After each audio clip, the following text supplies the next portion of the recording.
basically the Republicans are using Hunter Biden as a distraction, and they're deflecting from Jared Kushner, who's a known criminal because the former squatter Trump's son-in-law.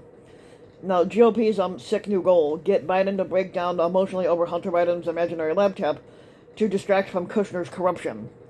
Now, last week featured the first of what many promises to be made, and for many public hearings about President Biden's son Hunter, whom the new GOP House majority vows to investigate for the next 2 years, and going after what they all call casually the Biden crime family, which is kind of funny because basically basically the Republicans are blinded by the Trump crime family, and this is their number one priority. That first hearing was about a now infamous New York Post story about the exceedingly weird discovery of Hunter Biden's laptop that Twitter initially suppressed only to allow back on the website, just 24 hours after it was put up.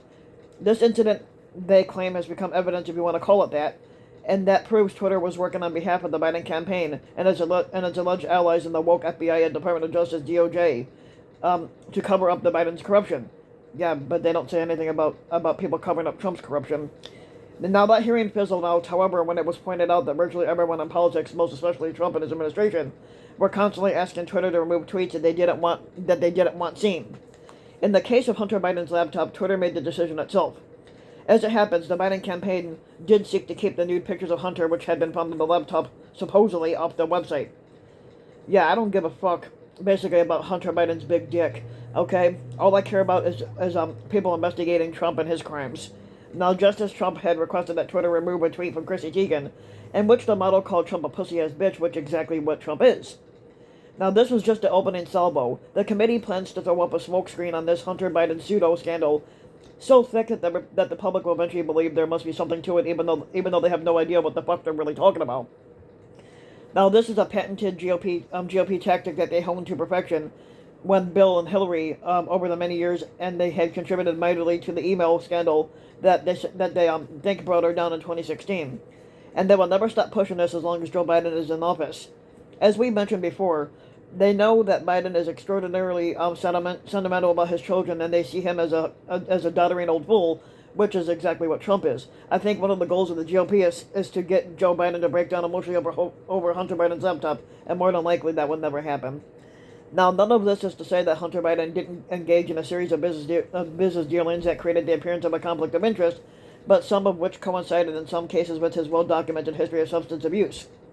As the New York Times reported in this thorough investigation of the whole story, it's clear that Hunter made quite a bit of money, mainly trading on his famous father's name, but there is no evidence that Joe Biden was involved in any of Hunter's business dealings, and in fact behaved in some ways that conflicted with Hunter's interest. Financially, basically. As the Times reported, a prosecutor who was named by Donald Trump has been looking into Hunter's business dealings, and apparently he honed in on 2 criminal investigations, both of which took place while Hunter was grappling with his drug addiction. One is for failure to file tax returns in 2 years, and he has subsequently paid the tax owed, and lying on a form to purchase a gun by saying he didn't use drugs when he did. Yeah, so it's not surprising that because basically Trump went over 10 years without paying taxes. The Senate Oversight Committee looked into this and reported that there was no there as well. Basically, on the other hand, if you want to see an example of the kind of corruption Republicans are implying that Biden and his son engaged in, you don't need to look any further than Donald Trump and Jared Kushner themselves. Now, keeping in mind, Trump never divested any of his businesses, and he openly encouraged foreign interests to curry favor by spending vast sums at his hotel and any resort when he was squatter. The latest revelations about how he and Kushner sold out American interests to Saudi Arabia are truly fucking shocking. Trump certainly made millions as squatter, but the deals he and Kushner struck for the post-squattancy were massively lucrative. The Washington Post dropped a new story on Kushner's relationships with the Saudi Crown Prince this past weekend, and it sheds new light on how he... hold on. Basically, it sheds new light on how he and his father-in-law cashed in. The article lays out how both these men were in financial binds as they left the White House due to some bad deals, and Trump's brand being severely tarnished. The day after Trump left the White House as squatter, Kushner had created a company that he transformed months later into a private equity firm with a $2 billion wealth fund that was chaired by Saudi Crown Prince Mohammed bin Salman. Now, Kushner's firm structured those funds in such a way that it did not have to disclose the source. According to previously unreported details of Securities and Exchange Commission reforms that was revealed by the Washington Post, his business used a commonly employed strategy that allows many equity firms to avoid transparency about funding sources. A year after his squatting, Trump's golf courses began hosting tournaments for the Saudi-funded backed LIB Golf. Separately, the former squatter's family company, the Trump Organization, secured an agreement with the Saudi real estate company that plans to build a Trump hotel as part of a $4 billion golf resort in Oman. The substantial investments by the Saudis in enterprises that benefited both men came after they cultivated close ties with Mohammed while Trump was squatting in the White House. Now, helping the Crown Prince's standing by scheduling Trump's first squatter-role trip to Saudi Arabia, and then backing him amid numerous international crises and meeting with him repeatedly in D.C. and the Kingdom, including on a final trip.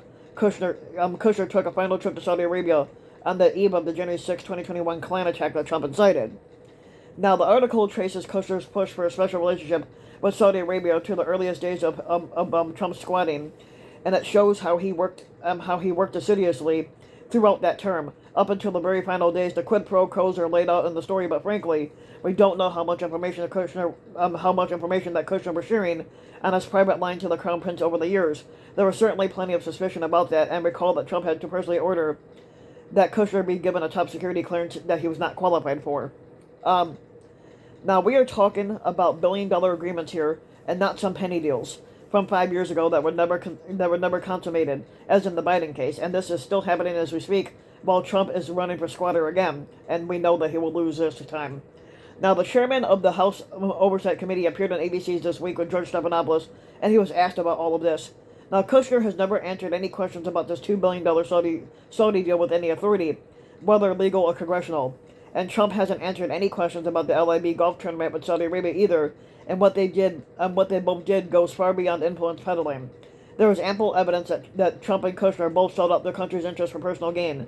Unfortunately, as far as we know, there aren't any nude pictures or emails involved because they're both fucking ugly, so nobody would care to see them naked anyway. So I guess the American people probably aren't going to hear about this as much either.